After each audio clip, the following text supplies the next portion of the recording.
इस औरत ने पिछले 10 सालों से गांव में चुपचाप सब्जियां बेची और गांव वालों को बिल्कुल भी नहीं पता था कि उसके पास 3 बहुत ही खास बहुएं हैं। तभी एक दिन जब कई लग्जरी कार्स उसके सब्जी वाले ठेले के पास आकर रुकी, तब गांव वालों को उसकी असली पहचान का पता चला। असल में उसकी तीनों बहुएं बहुत ही पावरफुल और फेमस हैं। उसकी बड़ी बहू एक बहुत ही रिच फैमिली, शिन फैमिली की बेटी है, बहुत पैसे वाली और इन्फ्लुएंस वाली। दूसरी बहू एक टॉप लेवल की हॉलीवुड एक्ट्रेस है और तीसरी बहू सिर्फ वर्ल्ड चैंपियन बॉक्सर ही नहीं बल्कि शिन फैमिली के सबसे बड़े डोजो की डायरेक्टर भी है। ये औरत सीक्रेटली गांव में सब्जियां बेचने आती थी बिना अपनी तीनों बहुओं को बताए। वो ऐसा इसलिए करती थी क्योंकि ये उसके हस्बैंड का गांव था और वो 30 साल से अपने हस्बैंड का वेट कर रही थी। कहानी शुरू होती है 30 साल पहले। उस टाइम उसका हस्बैंड ज्यादा पैसे कमाने शहर चला गया था और अपने बूढ़े माता पिता को उसकी केयर में छोड़ गया। औरत ने अपनी प्रेगनेंसी भी हस्बैंड से छुपा ली ताकि उसे चिंता ना हो, लेकिन हस्बैंड शहर जाकर गायब हो गया और फिर कभी वापस नहीं आया। 30 साल बीत गए और उस औरत ने अकेले अपने 3 बेटों को पाला जो बाद में बहुत सक्सेसफुल हुए। उनके रिसर्च ने गवर्नमेंट का ध्यान खींचा और फिर तीनों भाइयों को एक सीक्रेट बेस में भेजा गया साइंटिफिक एक्सपेरिमेंट्स के लिए। अब घर पर सिर्फ 3 बहुएं और सास बची। औरत फिर भी चुपचाप सब्जियां बेचने गांव आती रही, अपने हस्बैंड के लौटने का इंतजार करते हुए। एक दिन मेयर का कॉल आया। उसने कहा कि उसका हस्बैंड वापस आ गया है और उसे लेने आ रहा है। वो जल्दी से घर पहुंचे। औरत बहुत खुशी से अपने पुराने घर का दरवाजा खोली,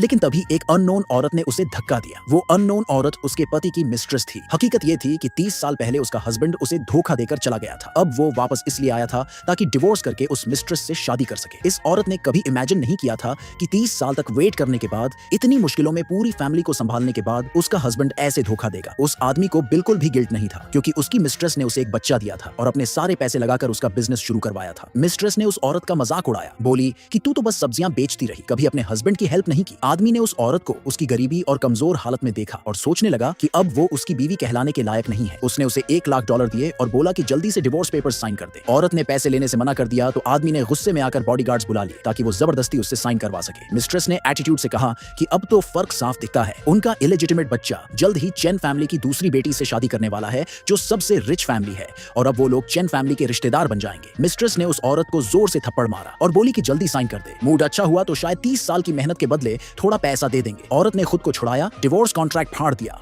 और अपने पति को खूब सुनाया कि उसमें जरा भी इंसानियत नहीं बची। मिस्ट्रेस ने फिर उस औरत की और उसके 3 बेटों की फोटो पर उंगली करके कहा कि वो इलेजिटिमेट बच्चे हैं जिन्हें उसने छिपाया। औरत ने बताया कि ये तीनों बच्चे उसी के और उसी आदमी के हैं, लेकिन आदमी ने उसकी बात पर भरोसा नहीं किया और गुस्से में फोटो जमीन पर फेंक दी। औरत ने उसे कोसा कि उसका दिल पत्थर का है। बॉडीगार्ड्स ने उसे घर से बाहर घसीट कर फेंक दिया। उधर तीनों बहुएं गांव में अपनी सास को ढूंढ रही थी। हर घर का दरवाजा खटखटा रही थी, लेकिन गांव बड़ा होने की वजह से वो नहीं मिल रही थी। तीनों बहुत परेशान थी, जैसे गर्म तवे पर चींटियां। जैसे ही औरत को घर से बाहर निकाला गया, उसने जल्दी से अपनी लोकेशन अपनी तीनों बहुओं को भेज दी और उन्हें बुलाया। तीनों बहुओं को शक हो गया कि जरूर कुछ सीरियस हुआ है, इसलिए वो तेजी से गांव की तरफ निकली ताकि अपनी सास को इंसाफ दिला सके।